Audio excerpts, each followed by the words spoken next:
Поздравит ли он тебя с 8 марта? Подумай о себе, загадывай своего человека, а мы будем смотреть. Да соединятся наши энергии. Итак, поехали. Что между вами на данный момент?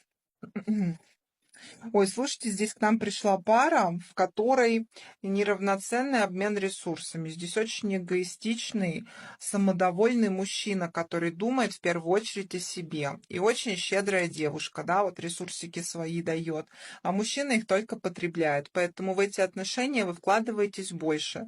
Морально, материально, интеллектуально, не знаю, в чем вы сильны, но человек этим очень пользуется и очень радуется, что получает то, что вы ему даете. Ну, рассказывай нам, наш хитрюга, что ты будешь делать по отношению к девушке, которая этот расклад смотрит?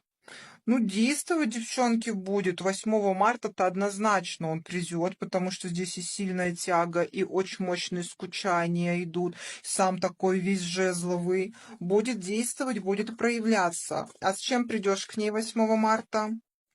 Приду с огромным желанием как-то все прояснить, выяснить, победить нашу вот эту ссору. Посмотрите, какая классная карта.